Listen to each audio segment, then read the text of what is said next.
విద్యార్థులకు చదువు ఎంత ముఖ్యమో మానవతా విలువలు కూడా అంతే ముఖ్యమని రాష్ట్ర ఐటీ విద్యాశాఖ మంత్రి నారా లోకేష్ అన్నారు.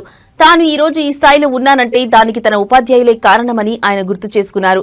మంగళగిరిలోని డాన్ బోస్కో ఉన్నత పాఠశాల స్వర్ణోత్సవ వేడుకలకు లోకేష్ ముఖ్య అతిథిగా హాజరయ్యారు.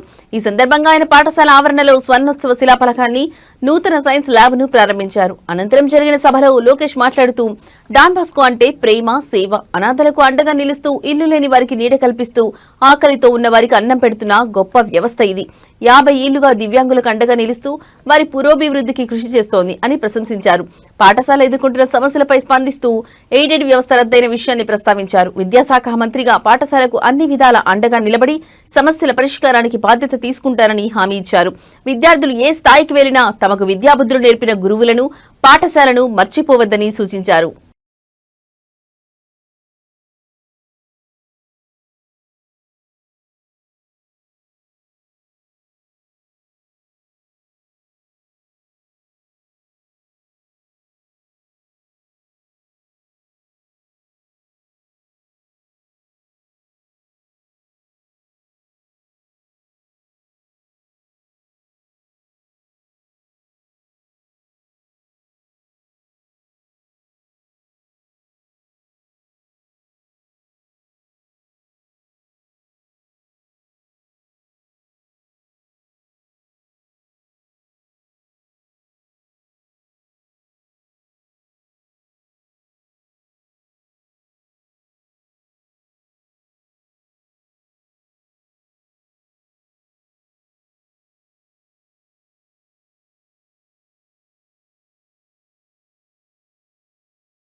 ఫాదర్ సంతియాగో గారు, ఫాదర్ మైకల్ కిషోర్ గారు, ఫాదర్ చిన్నప్ప గారు వారి యొక్క పవిత్ర హస్తాల ద్వారా జ్యోతి ప్రజ్వలన ఘట్టం ఆవిష్కరించబడుతున్నది. ఫాదర్ సంతియాగో థామస్ గారు తమ అమృత హస్తాలతో జ్యోతిని ప్రకాశింపజేస్తున్నారు. విద్యార్థులందరూ మీ ఎదురుగా ఉన్న స్క్రీన్లో తిలకించవచ్చు. ఎవరు పైకి లేవద్దు. Examination board director Shri K V Srinivasulu గారు తమ పవిత్ర హస్తాలతో జ్యోతి ప్రజ్వలింపజేస్తున్నారు. ఎఫెసీయులకు రాసిన గ్రంథం 4వ అధ్యాయము ఐక్యమునకు పిలుపు 1వ వచనం నుండి 6వ వచనం వరకు. ప్రభు సేవకుడనొకటిచే బందీనైన నేను మిమ్ము ఇట్లు అర్థించుచున్నాను. మిమ్ము పిలిచిన నాడు దేవుడు మీకు ఏర్పరిచిన అంతస్తునకు తగిన విధముగా జీవింపుడు. మీరు ఎల్లప్పుడూ సాధువులుగాను, సాత్వికులుగాను, సహనశీలురుగాను ఉండవలెను. పరస్పరము సహించుట ద్వారా మీ ప్రేమను ప్రదర్శింపుడు. మిమ్ము ఒకటిగా బంధించు శాంతి ద్వారా ఆత్మవశగు ఐక్యమును నిలుపుకొనుటకు సాధ్యమైనంతగా ప్రయత్నింపుడు. శరీరము ఒకటే, ఆత్మయు ఒకటే. మిమ్ము దేవుడు పిలిచినదియు ఒక నిరీక్షణకే కదా. ఒకే ప్రభువు, ఒకే విశ్వాసము, ఒకే స్నానము, ఒకే దేవుడు. ఆయన అందరికి పైగా, అందరి ద్వారా, అందరి యందు ఉండువాడు. ఇది ప్రభు సువిశేషం. క్రీస్తువా మీకు స్తుతి కలుగును గాక.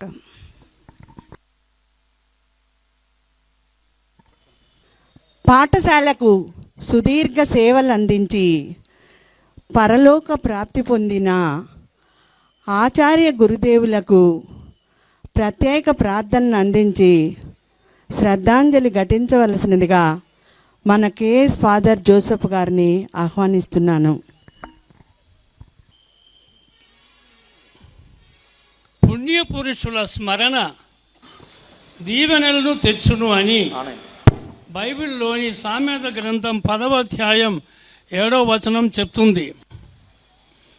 Mangalagiri Don Bosco Telugu medium పాఠశాలలో పిల్లలకు ప్రేమతో పాఠాలను చెప్పి వారిలోని మానవత్వాన్ని మేలుకొలిపి దేవుని పిలుపుని అందుకున్న పుణ్యపురుషులను ఈరోజు మేము జ్ఞప్తి. పేద విద్యార్థులు భవిష్యత్తు పొంది ఉన్నారు, నూతన జీవితాన్ని కూడా పొంది ఉన్నారని మేము ఈరోజు గౌరవంగా చెప్పుకుంటున్నాము. మీరు మా విద్యాశాఖ మంత్రి కాబట్టి మా యొక్క విన్నపం ఏమిటంటే మీకు తెలియజేస్తాము. అందరూ సభాముఖ్యంగా మీకు తెలియజేసిన విషయం ఏమిటంటే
ఫాదర్ సి థామస్ చిన్నప్ప గారు మంగళగిరి డాన్ బాస్కో పాఠశాల ద్వారా ప్రత్యేక అవసరాలు గల విద్యార్థుల సేవలో పిల్లల్లో ఉన్న వైకల్యాన్ని తీసివేసి వారిలో సామర్థ్యాలను పెంచాలనే కృతనిశ్చయంతో సేవను కొనసాగించి మానవత్వం పరిమళించే మంచి మనిషిగా పిల్లల హృదయాలలో స్థానం పొందారు.